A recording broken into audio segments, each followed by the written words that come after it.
दोस्तों नमस्कार।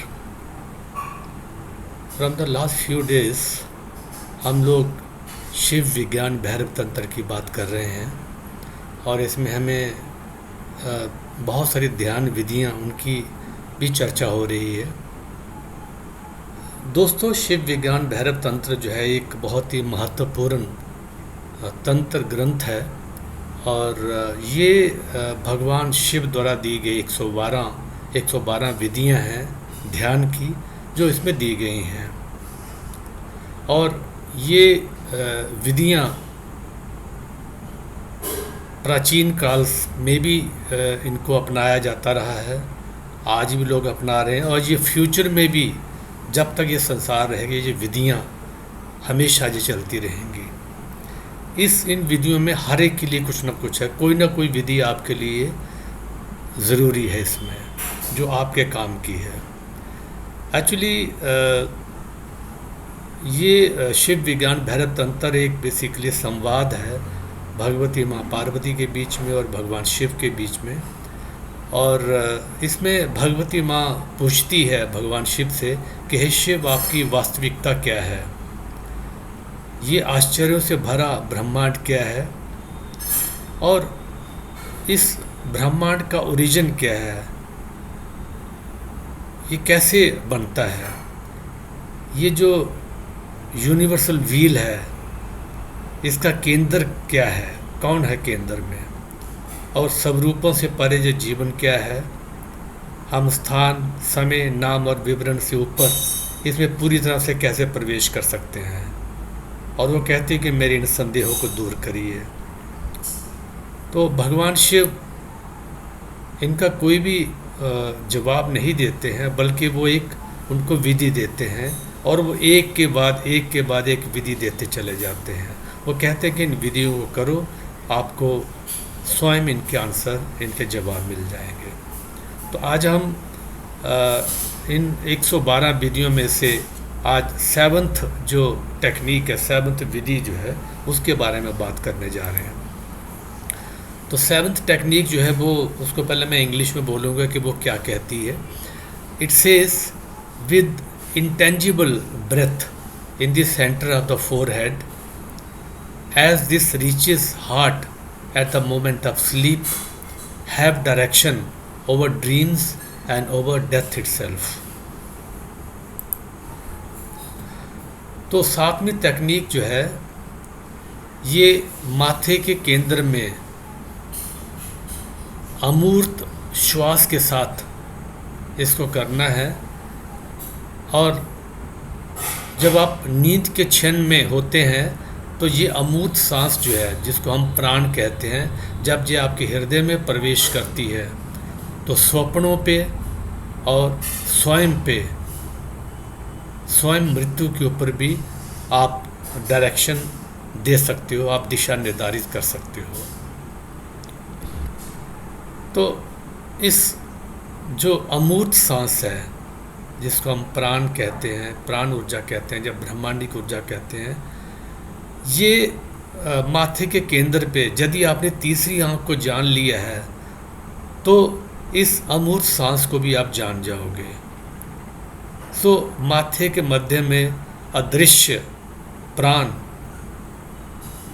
और तब आप जैसे वर्षा को जानते हैं, तो वर्षा आपके ऊपर हो रही है, ऊर्जा है, हल्की फुहारें जैसे हैं, जैसे जे ऊर्जा हल्की फुहारें जब वर्षा जो है ये जब दिल तक पहुंचती हैं, ये बौछार जब आपके दिल तक पहुंचती है तो उस नींद के क्षण में स्वप्न और स्वयं मृत्यु पर आप डायरेक्शन कर सकते हो।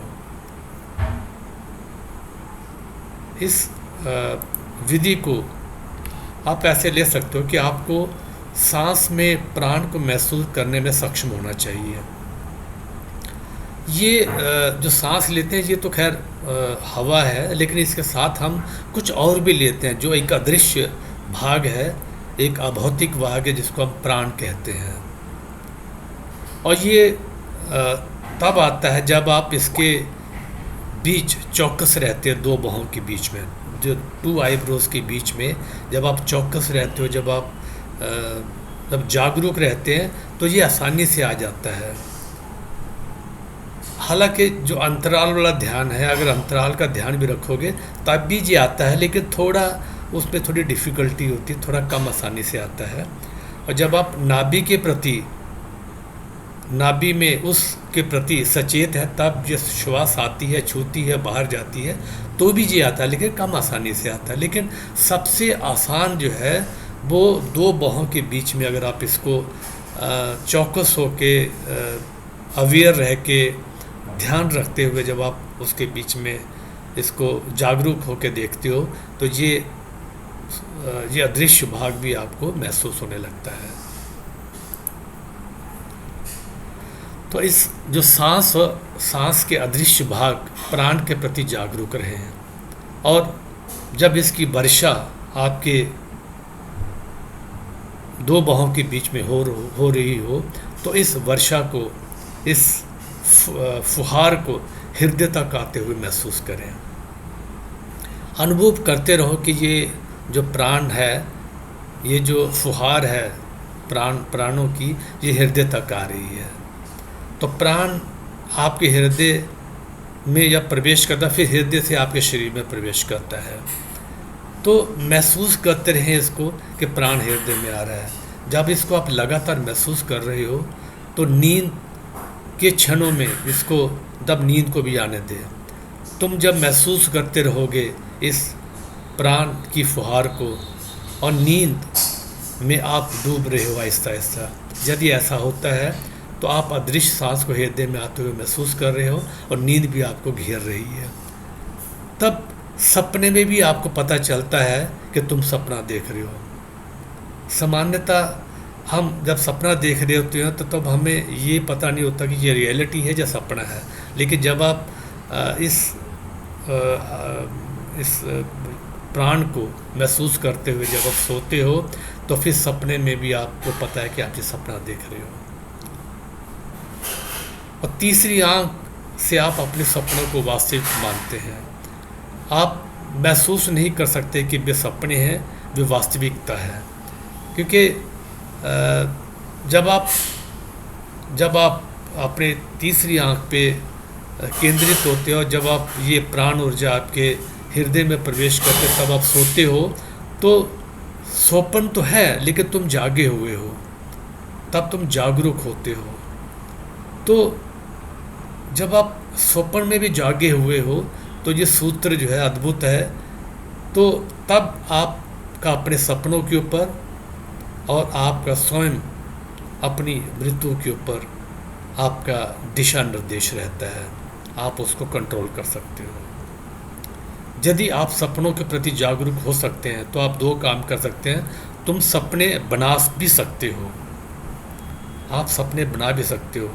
यदि आप हृदय को प्राण से भर जाने दो और निरंतर स्पर्श किए जाने का स्मरण करते हुए नींद में चले जाते हो, तो हर सांस के साथ प्राण के माध्यम से आप अपने सपनों के स्वामी भी बन जाएगी। ये एक दुर्लभ निपुणता है। फिर जो चाहे सपने आप देख सकते हैं। आप सो रहे हो, बस ध्यान रखें कि मुझे चाहिए, मुझे ये चाहिए, और वही सपना आप देखें। वो सपना तुम्हारे पास आ जाएगा, वो एक मूर्त रूप ले लेगा। सोते समय बस कहें कि मुझे ये चीज़ चाहिए, और उस सपने को आप देखिए। वो सपना, वही सपना आपके दिमाग में प्रवेश करेगा, और वही वो सच भी होगा।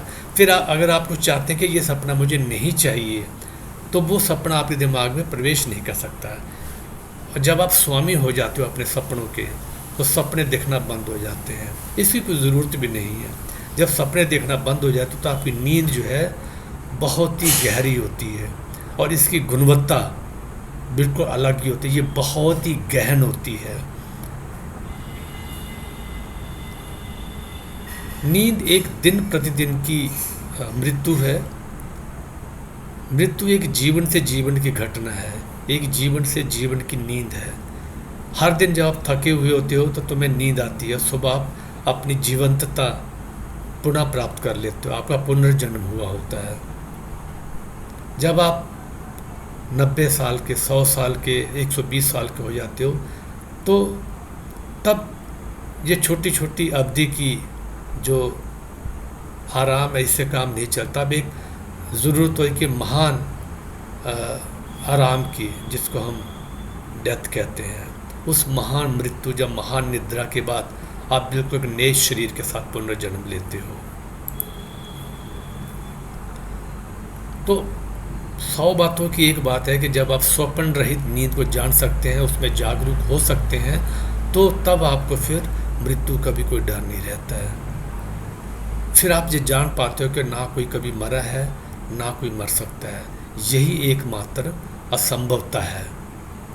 आप बार बार पुनर्जन्म लेते हो, लेकिन नींद इतनी गहरी होती है तो आप अपना पुराना भूल जाते हो पहचान।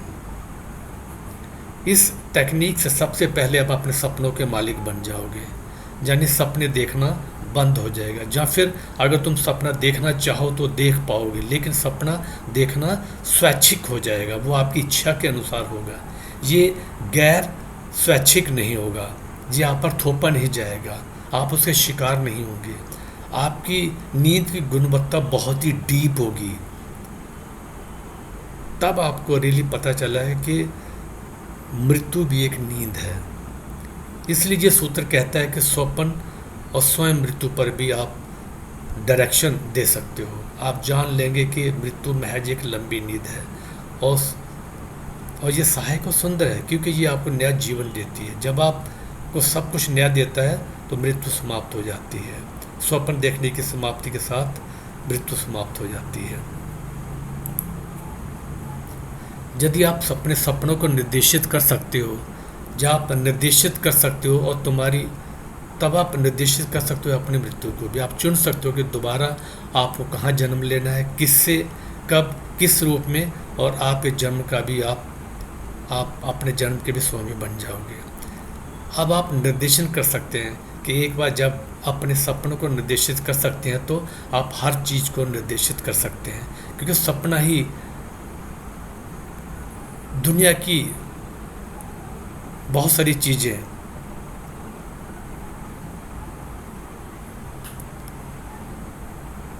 ये जीवन सपनों के सामान से बना है। एक बार आप अपने सपनों को निर्देशित कर सकते हैं तो आप हर चीज़ को निर्देशित कर सकते हैं। ये सूत्र कहता है स्वयं मृत्यु पर भी आप डायरेक्शन दे सकते हो। तब कोई एक निश्चित जन्म दे सकता है स्वयं के लिए एक निश्चित जीवन। हम सिर्फ पीड़ित हैं, हम नहीं जानते कि हम क्यों पैदा होते हैं, क्यों मरते हैं, हमें कौन निर्देशित करता है और क्यों। ऐसा लगता है कोई कारण नहीं है। ये सब महज एक अराजकता, महज आकस्मिक लगता है। इसलिए क्योंकि हम नहीं हैं मास्टर्स, हम नहीं हैं स्वयं के मास्टर्स। एक बार जब हम मालिक बन जाते हैं तो ऐसा नहीं होता है। तब हमारा अपने जीवन के ऊपर, स्वयं अपनी नींद के ऊपर, और स्वयं हम कहाँ पे जन्म लेंगे, इस सब चीज़ों के ऊपर भी आपको कंट्रोल हो सकता है। और तब आपको पता चलता है कि जो रियल सेल्फ है, जो आप हो, वो ना कभी जन्मा है, ना कभी उसकी मृत्यु होगी। वो हमेशा से रहा है और हमेशा रहेगा। धन्यवाद। Please do subscribe my channel and share, like and comment, and if you want some videos to be made for you, please let me know. I'll make it for you. Thank you so much.